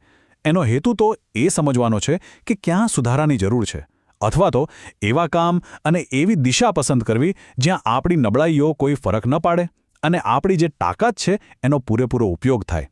આને કહેવાય સ્માર્ટ વર્ક. તો આખી ચર્ચાનો સાર શું નીકળ્યો? બસ એટલો જ કે આપણે ફક્ત આપણો જોવાનો દૃષ્ટિકોણ બદલવાનો છે. દરેક નિષ્ફળતાને એક પાઠ તરીકે જોવાની છે, દરેક અસ્વીકારને એક નવી દિશા તરીકે જોવાની છે અને દરેક મુશ્કેલીને આપણને વધુ મજબૂત બનાવવાની તક તરીકે જોવાની છે. અને અંતે એક સવાલ જે આપણે સૌએ પોતાની જાતને પૂછવાનો છે, જો દરેક નિષ્ફળતા ખરેખર તો ફક્ત એક પાઠ જ હોય તો પછી આપણે શું શીખવાની રાહ જોઈ રહ્યા છીએ? તો ચાલો ડરને બાજુ પર મૂકીએ અને શીખવાની આ જબરદસ્ત સફર પર નીકળી પડીએ. કારણ કે યાદ રાખજો, સાચી સફળતા હંમેશા ડરની બીજી બાજુએ જ હોય છે.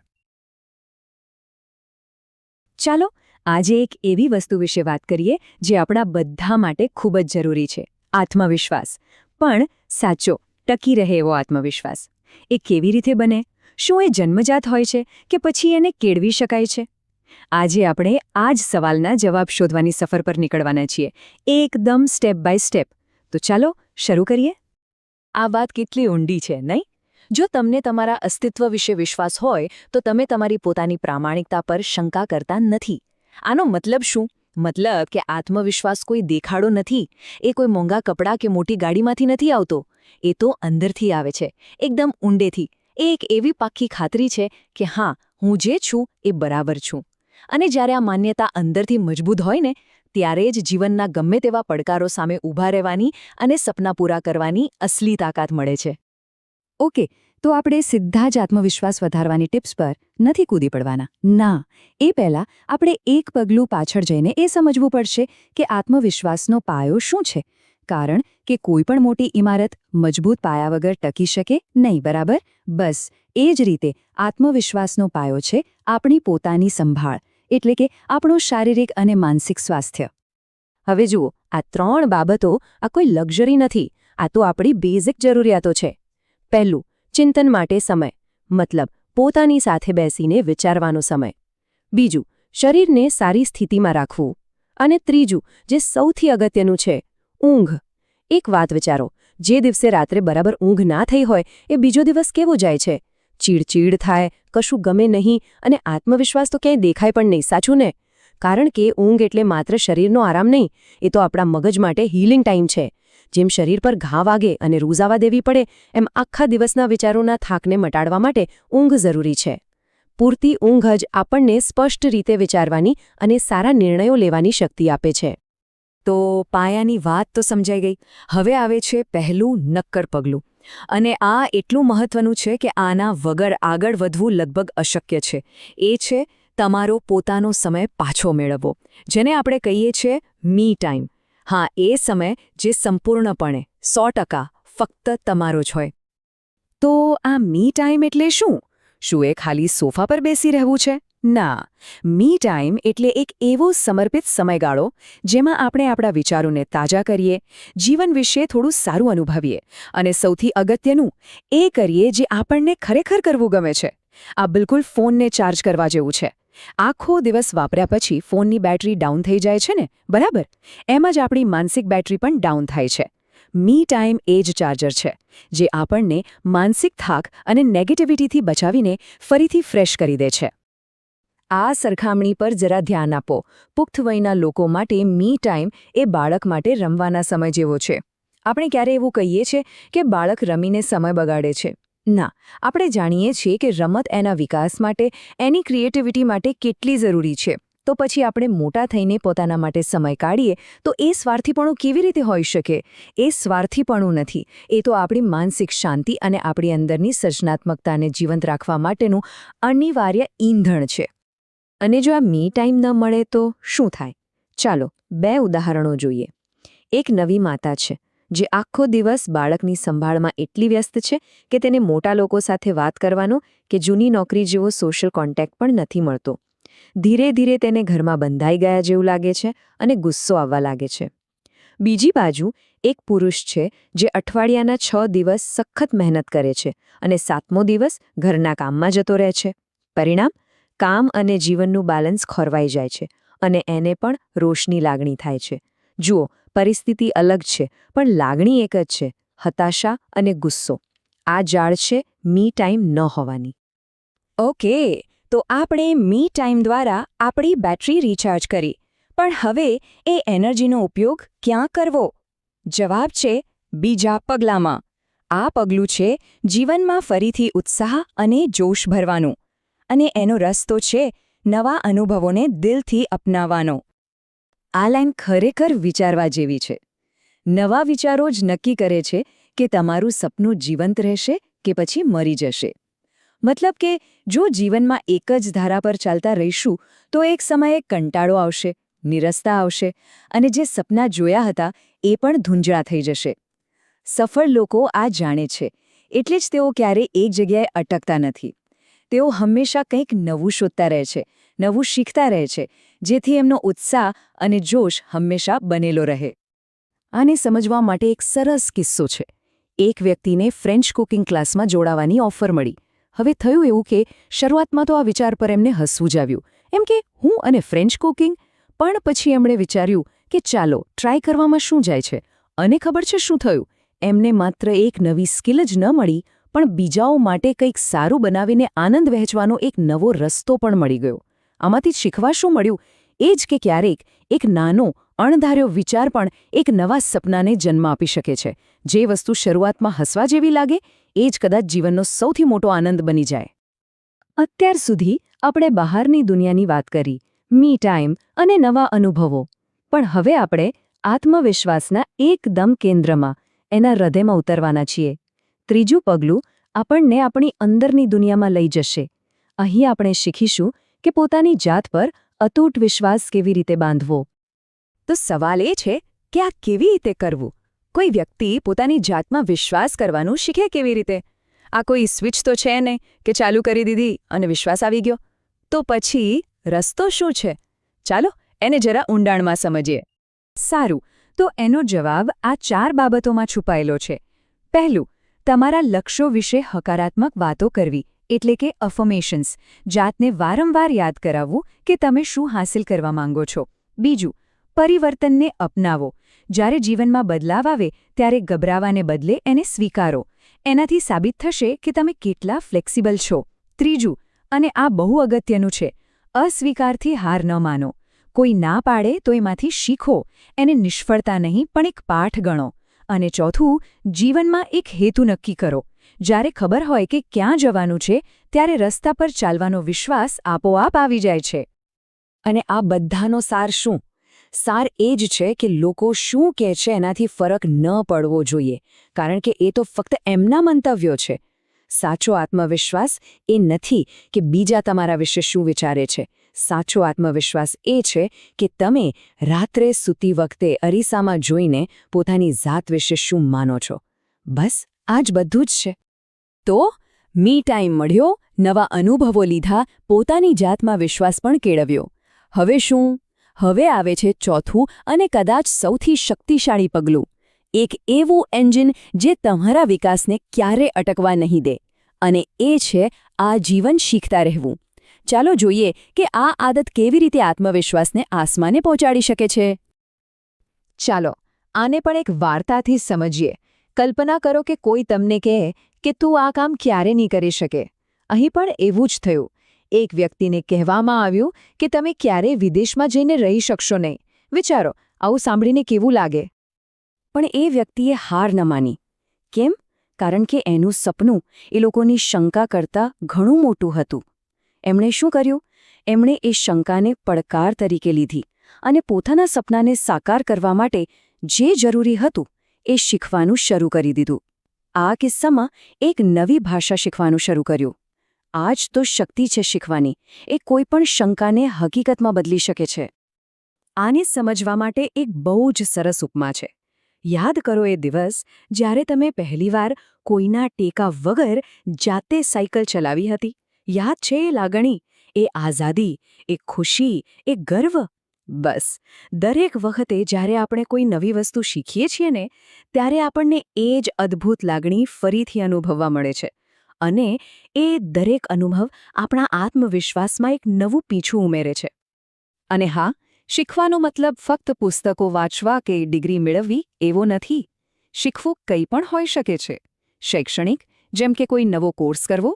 શારીરિક, જેમ કે ગિટાર વગાડતા શીખવું. અથવા વ્યવહારુ, જેમ કે પબ્લિક સ્પીકિંગ શીખવું.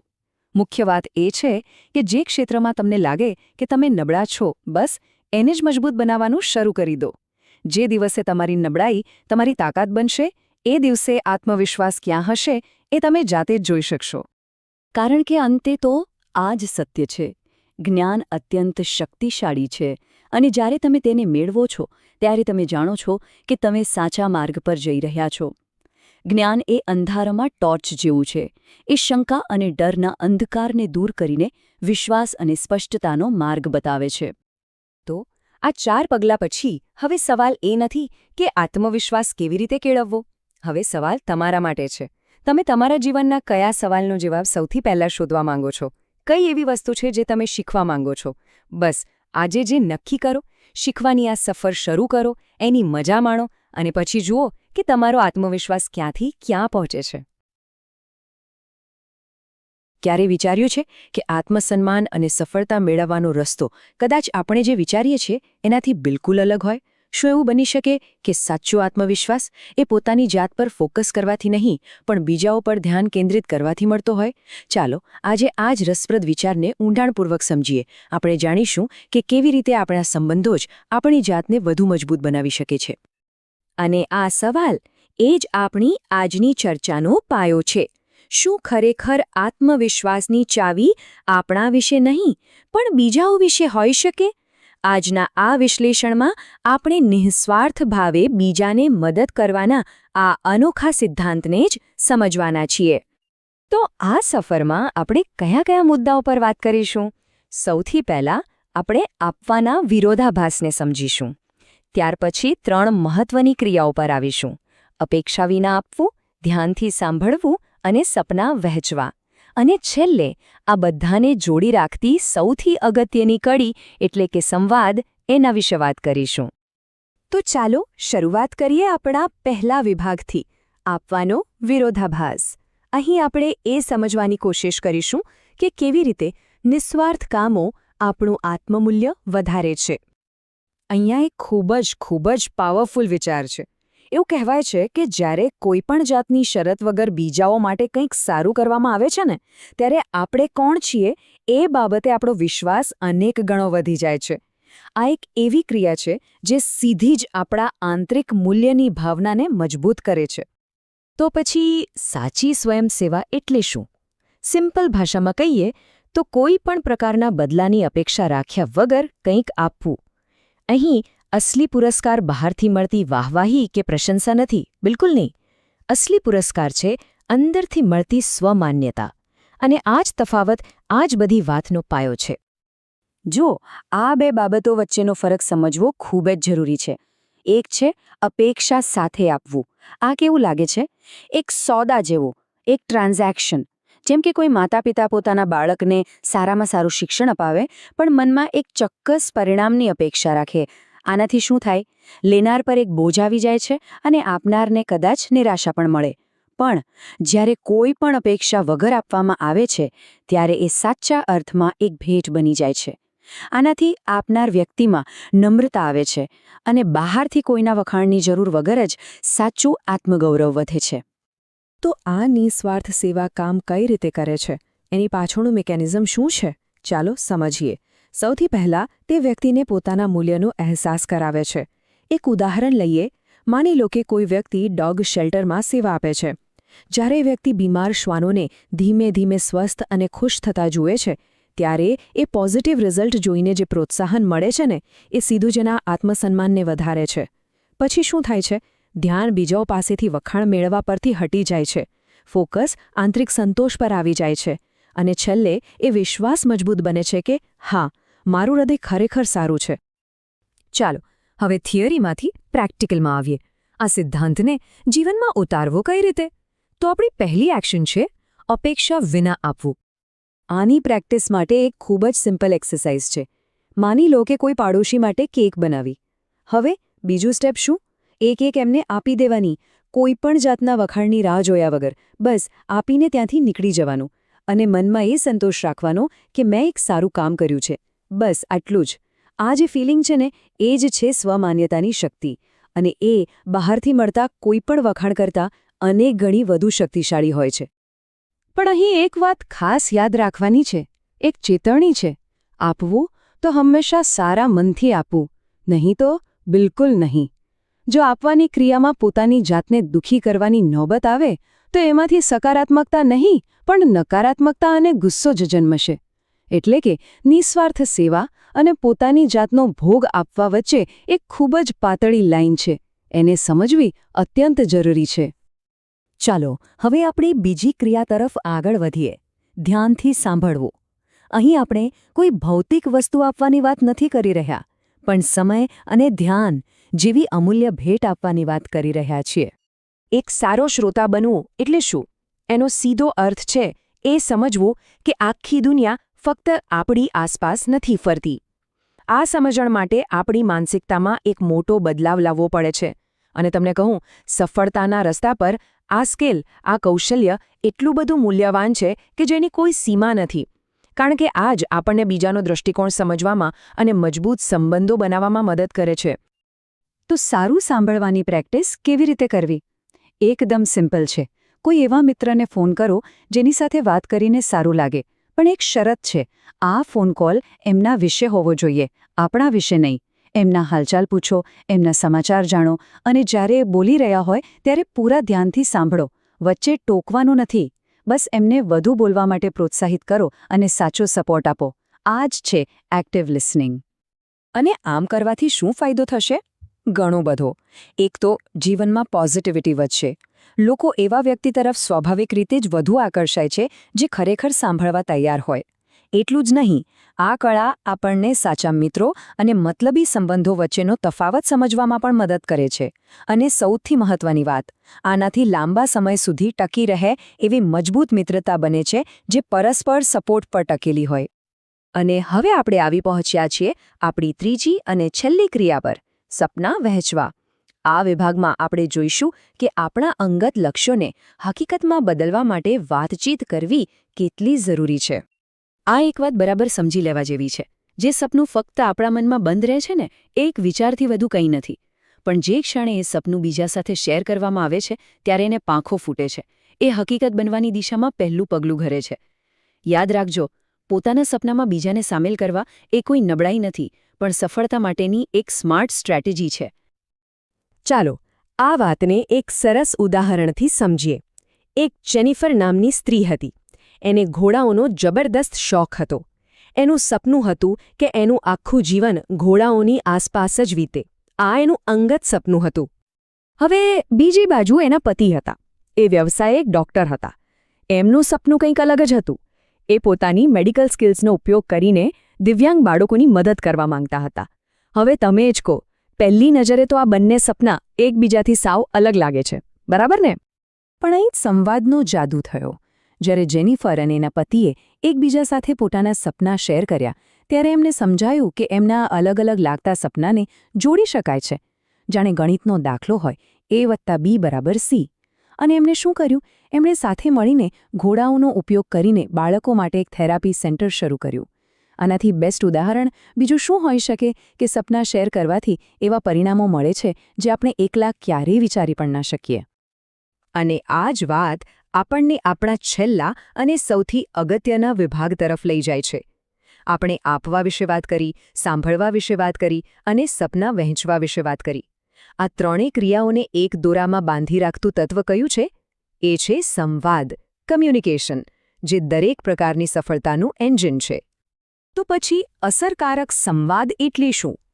એ કોઈ વન વે ટ્રાફિક નથી. એ એક ટુ વે પ્રોસેસ છે, જેમાં શીખવાના ઈરાદાથી સાંભળવાનું છે, પોતાના વિચારો રજૂ કરવા માટે બોલવાનું છે અને જેવી પોઝિટિવિટીની અપેક્ષા આપણે બીજા પાસેથી રાખીએ છીએ એવી જ પોઝિટિવિટી સામે આપવાની પણ છે. આ એક વાક્ય પર ખાસ ધ્યાન આપજો. તમે ક્યારેય બીજાઓના ભોગે તમારા સપના પૂરા કરી શકતા નથી, અને જો કરશો તો એ જીત ખરેખર એક ખોખલી જીત હશે. કેટલી મોટી વાત છે! આ વાક્ય આપણને યાદ અપાવે છે કે સફળતાની દોડમાં બીજા પ્રત્યે સહાનુભૂતિ અને પરસ્પર આદર રાખવો કેટલો જરૂરી છે. આ પરસ્પર આદરનો નિયમ આ કોષ્ટકમાં ખૂબ જ સરસ રીતે સમજાવ્યો છે. જુઓ, જે રીતે આપણે ઈચ્છીએ છીએ કે લોકો આપણા સપનાને માન આપે, એ જ રીતે બીજાના સપના પણ માનને પાત્ર છે. જે રીતે આપણને પોઝિટિવિટીની જરૂર છે, એ જ રીતે આપણે સામે પોઝિટિવિટી આપવી પણ પડે. અને જે રીતે આપણે પોતાના આઈડિયા રજૂ કરીએ છીએ, એ જ રીતે આપણે બીજાને એમના સપના પૂરા કરવામાં મદદ પણ કરવી જોઈએ. આ જ તો છે એક સંતુલિત અને મજબૂત સંબંધ. તો આ આખી ચર્ચાના અંતે એક સવાલ આપણી જાતને પૂછવા જેવો છે. આજે એવી કઈ એક નાની નિસ્વાર્થ ક્રિયા કરી શકાય જેનાથી પોતાનો આત્મવિશ્વાસ પણ વધે અને સાથે સાથે કોઈ બીજાના સપનાને પણ ટેકો મળે? આ સવાલ પર વિચાર જરૂર કરજો. આ જ વિચાર સાથે આજનું વિશ્લેષણ આપણે અહીં પૂરું કરીએ છીએ. ઘણીવાર એવું નથી લાગતું કે આપણે ખૂબ જ મહેનત કરી રહ્યા છીએ, પણ સફળતા જાણે ક્યાંક અટકી ગઈ છે. એવું કેમ થતું હશે? જવાબ કદાચ બહાર નહીં, પણ આપણી અંદર જ આપણી રોજબરોજની આદતોમાં છુપાયેલો હોઈ શકે છે. તો આજે આપણે એવી 5 આદતો વિશે વાત કરીશું જે કદાચ અજાણતા જ આપણા સપનાઓને પાછળ ધકેલી રહી છે. ચાલો આ સફર શરૂ કરીએ. ખબર છે, મોટાભાગના કિસ્સામાં આપણી પ્રગતિને રોકનારા સૌથી મોટા અવરોધો બહારની દુનિયામાં નથી હોતા. એ તો આપણા મનની અંદર જ બનેલી દિવાલો હોય છે. આ એવી આદતો છે જે ધીમે ધીમે આપણી જિંદગીનો ભાગ બની જાય છે. અને આ સવાલનો સામનો કરવો એ જ બદલાવ તરફનું સૌથી પહેલું અને સૌથી અગત્યનું પગલું છે. તો ચાલો જોઈએ કે આપણે આજે શું શું જાણવાના છીએ. સૌથી પહેલાં ખુશીના માર્ગમાં આવતા અવરોધોને સમજીશું અને પછી એ 5 આદતો જે આપણે છોડવાની છે. ખોટા વચનો, કામ ટાળવાની વૃત્તિ, દોષનો ટોપલો ઢોળવો, અવાસ્તવિક અપેક્ષાઓ અને છેલ્લે પગલું છણિયું બનવું. હવે અહીં એક બહુ જ રસપ્રદ વિચાર છે. આપણે હંમેશા એમ માનીએ છીએ કે સફળ થવા માટે કંઈક નવું શરૂ કરવું પડે, નવી આદતો અપનાવવી પડે. પણ સત્ય એ છે કે ક્યારેક કંઈક નવું શરૂ કરવા કરતાં કેટલીક જૂની આદતો છોડવી વધારે જરૂરી હોય છે.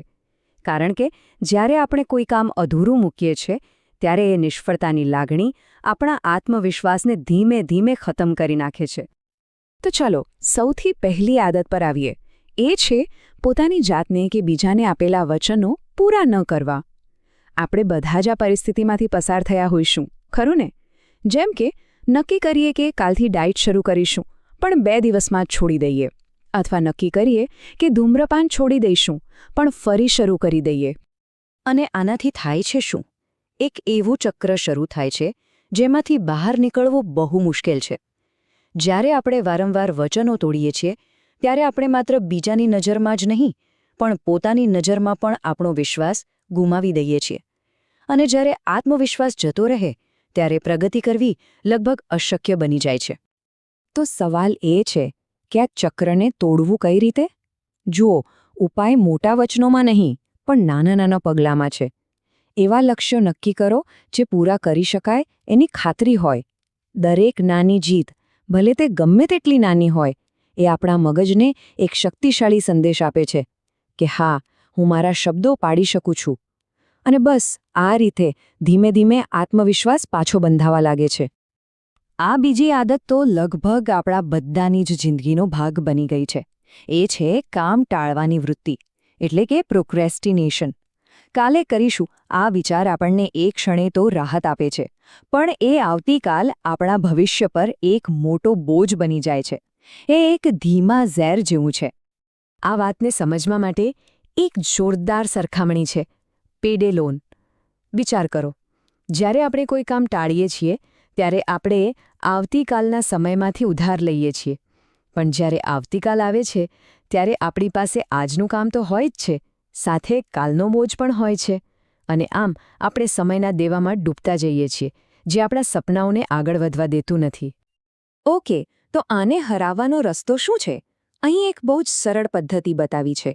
આવતીકાલ માટે બસ એક જ નાનું અને ચોક્કસ કામ લખો, જેમ કે કબાટ સાફ કરવો કે પછી બારીઓ સાફ કરવી. અહીં મુદ્દો એ નથી કે કેટલું કામ કર્યું, મુદ્દો એ છે કે જે શરૂ કર્યું એ પૂરું કર્યું.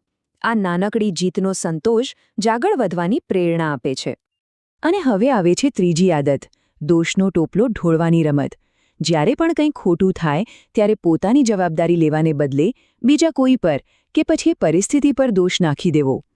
આ એક એવી રમત છે જેમાં જીત ક્યારેય નથી થતી, કારણ કે આપણે પોતાની જાતને એક પીડિત તરીકે જોવા લાગીએ છીએ. અહીંયા છે ને શબ્દોનો બધો ખેલ છે. જરા આ 2 પ્રકારની ભાષા જુઓ. એક બાજુ છે તે મારી ભૂલ નહોતી અને બીજી બાજુ છે આમાં મારો ભાગ આ હતો. પહેલું વાક્ય આપણને શક્તિહીન બનાવે છે, જ્યારે બીજું વાક્ય આપણને શીખવાની અને સુધારવાની તક આપે છે. આ નાનકડો ફેરફાર પરિસ્થિતિ પરનું નિયંત્રણ પાછું આપણા હાથમાં આપી દે છે. એક વાત સમજવા જેવી છે. જવાબદારી લેવાનો મતલબ પોતાની જાતને કોસવાનો નથી, બિલકુલ નહીં. એનો અર્થ છે પરિસ્થિતિને સ્વીકારીને એમાંથી શીખવું. જ્યારે આપણે ભૂલોની જવાબદારી લઈએ છીએ ત્યારે જ આપણે ભવિષ્યમાં વધુ સારું કરવા માટે પોતાને સશક્ત બનાવીએ છીએ. હવે વાત કરીએ ચોથી આદતની, અને આ થોડી સૂક્ષ્મ છે પણ બહુ જ શક્તિશાળી છે. એ છે અવાસ્તવિક અપેક્ષાઓ. ઘણીવાર આપણા દુઃખનું કારણ પરિસ્થિતિ નથી હોતી, પણ એ પરિસ્થિતિ પાસેથી રાખેલી આપણી અપેક્ષાઓ હોય છે. અને જ્યારે એ પૂરી નથી થતી ત્યારે આપણો આત્મવિશ્વાસ તૂટી જાય છે. આ વાક્યને જરા ધ્યાનથી સમજો. ધન્ય છે તે જે કંઈ પણ અપેક્ષા રાખતો નથી, કારણ કે તે ક્યારેય નિરાશ થશે નહીં. આનો અર્થ એ નથી કે આપણે કોઈ ઈચ્છા જ ન રાખવી, પણ જ્યારે આપણે કોઈ ચોક્કસ પરિણામ સાથે જોડાઈ જઈએ છીએ ત્યારે આપણે નિરાશાને આમંત્રણ આપીએ છીએ. તો અહીં જ અપેક્ષાઓ અને મહત્વાકાંક્ષાઓ વચ્ચેનો તફાવત સમજવો પડે છે. અપેક્ષા એટલે કે એમ માની લેવું કે મને પ્રમોશન મળવું જ જોઈએ. આ એક નિષ્ક્રિય રાહ જોવી છે. જ્યારે મહત્વાકાંક્ષા એટલે કે હું પ્રમોશન મેળવવા માટે આ નવી સ્કિલ શીખીશ. આ એક સક્રિય પ્રયાસ છે. મહત્વાકાંક્ષા આપણને દિશા આપે છે. જ્યારે અપેક્ષા આપણને બંધનમાં રાખે છે. અને હવે આપણે આવી ગયા છીએ આપણી 5મી અને છેલ્લી આદત પર. અને આ એક એવી આદત છે જે આપણને અંદરથી ખોખલા કરી નાખે છે. એ છે લોકોને ખુશ કરવાની વૃત્તિ. એટલે કે જ્યારે આપણું મન ના કહેતું હોય ત્યારે પણ હા કહી દેવું અને પોતાના સપનાઓને બાજુ પર મૂકીને બીજાને ખુશ કરવામાં લાગી જવું. પગલું છણિયો શબ્દ જ જરા કઠોર છે, પણ એની પાછળની ભાવના બહુ સાચી છે. જ્યારે કોઈ વ્યક્તિ પોતાની મર્યાદાઓ નક્કી નથી કરી શકતી ત્યારે તે અજાણતા જ બીજાને પોતાના પર હાવી થવાની છૂટ આપી દે છે. અને આનો અંત હંમેશા અસંતોષ અને દુઃખમાં જ આવે છે. આપણા મનમાં એક ડર હોય છે, ખરું ને, કે જો ના કહીશું તો કદાચ લોકો આપણને પસંદ નહીં કરે. પણ વાસ્તવિકતા આનાથી બિલકુલ ઉલટી છે. જ્યારે આપણે આદરપૂર્વક આપણી સીમાઓ નક્કી કરીએ છીએ અને ના કહીએ છીએ ત્યારે આપણે ફક્ત આત્મસન્માન જ નથી મેળવતા, પણ સામેવાળાની નજરમાં પણ આપણું સન્માન વધે છે. તો ચાલો એક ઝડપી રીકેપ કરી લઈએ. આ 5 આદતો છે. ખોટા વચનો, જે આપણો આત્મવિશ્વાસ તોડી નાખે છે. કામ ટાળવું, જે આપણા ભવિષ્યનો સમય ચોરી લે છે. દોષનો ટોપલો ઢોળવો, જે આપણી શક્તિ છીનવી લે છે. અવાસ્તવિક અપેક્ષાઓ, જે નિરાશા સિવાય બીજું કંઈ નથી આપતી. અને છેલ્લે પગલું છણિયું બનવું, જે આપણને આપણા પોતાનાથી જ દૂર કરી દે છે. આ આખી વાતને સમજાવવા માટે સ્ત્રોતના લેખક એક બહુ જ સરસ અંગત કિસ્સો શેર કરે છે.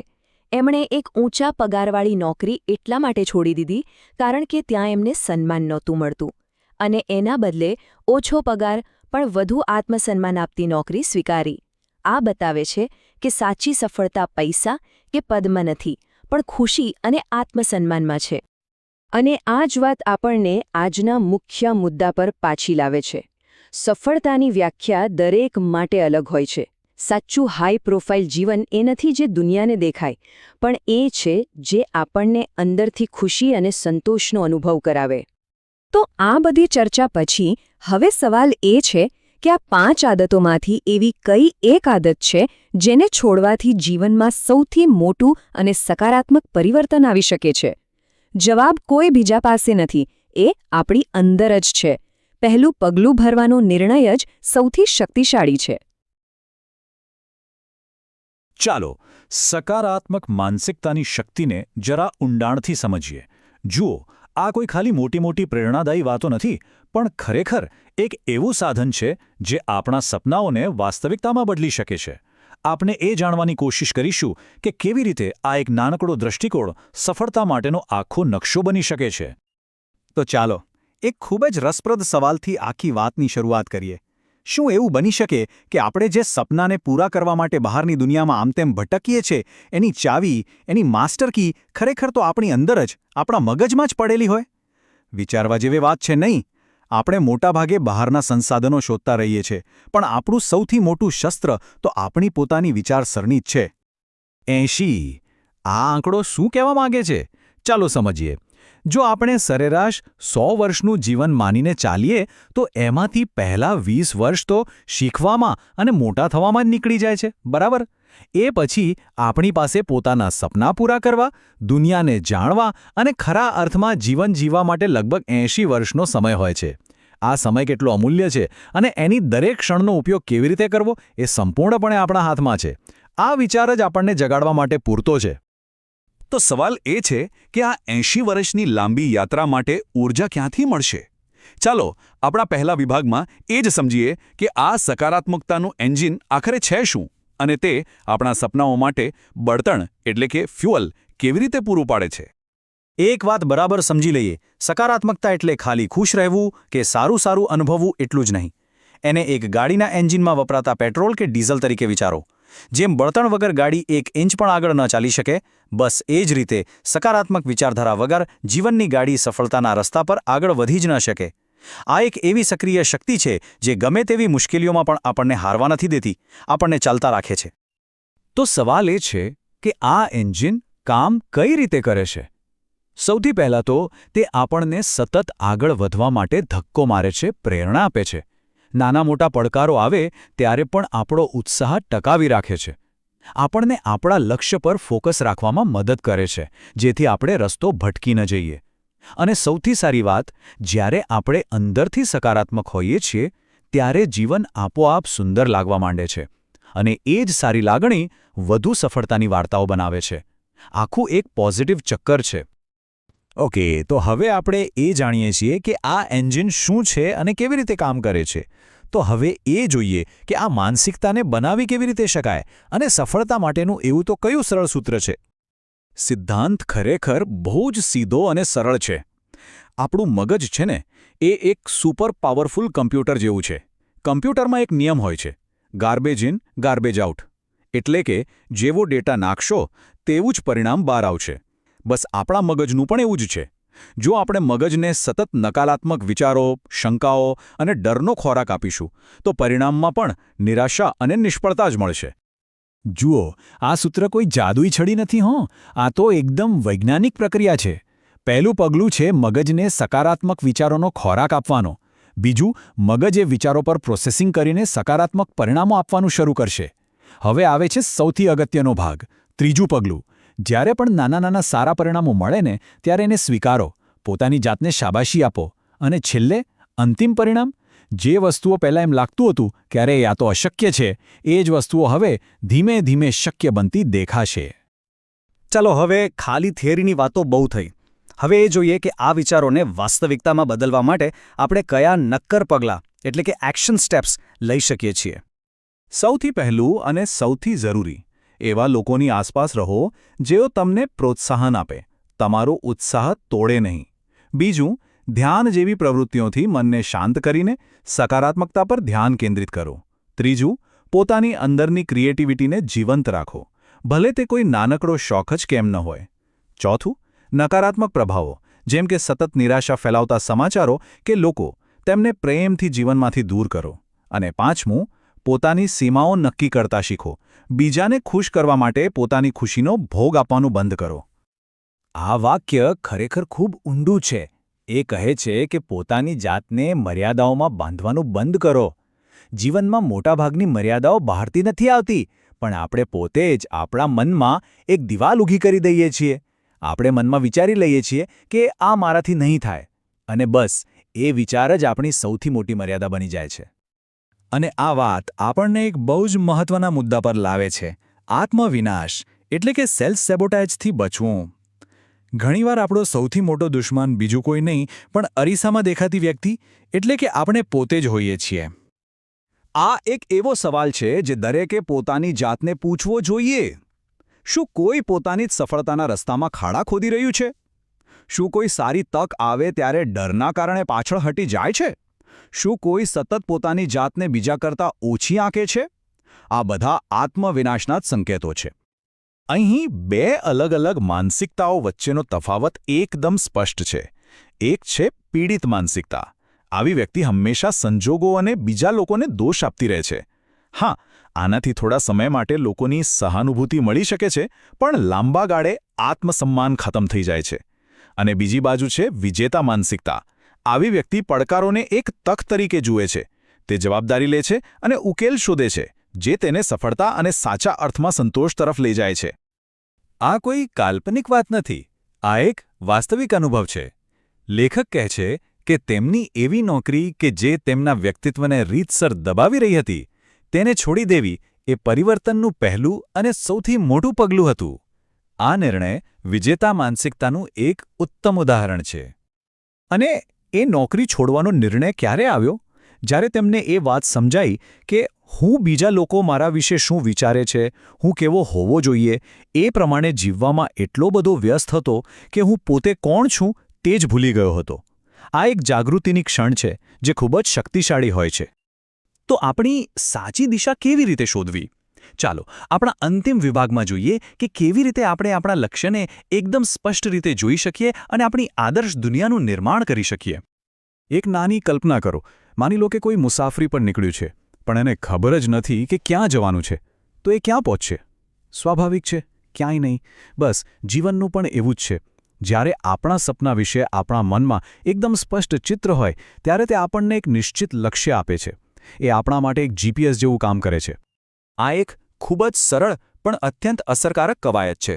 શાંતિથી કોઈ જગ્યાએ બેસીને આંખો બંધ કરો અને તમારી આદર્શ દુનિયાની કલ્પના કરો, બધી જ વિગતો સાથે.